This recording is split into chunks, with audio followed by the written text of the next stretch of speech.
Ikaw ba ay namumroblema sa araw-araw na maiko-content?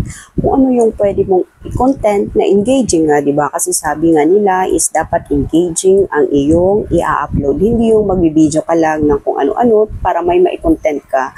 So, hindi mo alam kung nahihirapan ka sa pag-iisip kung ano yung i-content mo. So, yan, may natutunan po ako at saka gusto ko din pong i-share sa inyo para may or marami po tayong may content ng ganito which is engaging naman kasi na-try ko po siya. No? So, hindi po siya mangangailangan ng maraming apps or hindi po kayo pupunta ng CapCut para mag-edit nitong video na to. So, sundan niyo po ha. Madali lang po ito. Promise.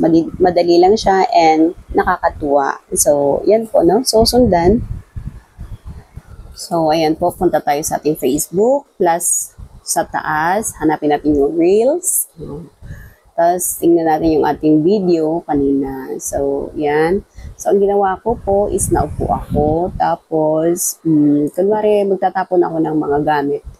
Kasi wala na akong may content eh. So, ayan, tapon na lang ko na ng jacket ko, pati tsinelas ko pa. Tatapon ko pa. And so, mag-isip kayo ng bagay na itatapon nyo ay yan. So, may tatapon siya. Yan.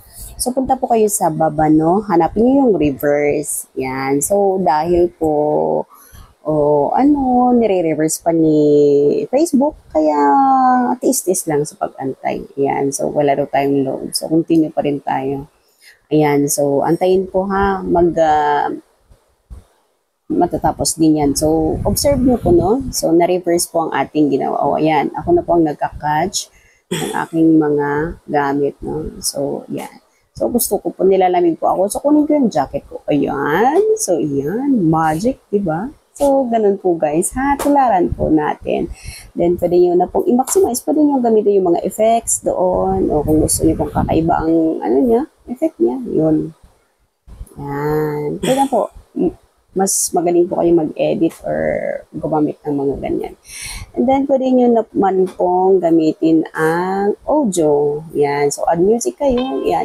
Gumamit kayo ng mga royal free. Ganyan. Marami naman pong magaganda dyan. So, yan. Ayos ko nga muna. Yan. Basta ganun po yung gawin natin. No? So, nakakatuwa po siya. Lalo na pag yung lagyan nyo ng konting free na music. So, ganun po guys. Yan, then done.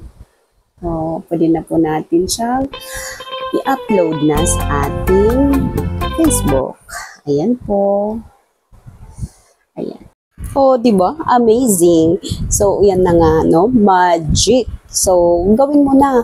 And please naman, no, paki-share itong video natin para po mapanood at matutunan din ng ating mga kasamang content creator na namumroblema sa mga kung ano ang pwede nilang reels or content araw-araw, no? So, nakakatuwa din to, no? So, may entertain po ang inyong mga audience which is magiki-engage po sila. So, yan po. Edit-edit na lang po tayo and bye-bye.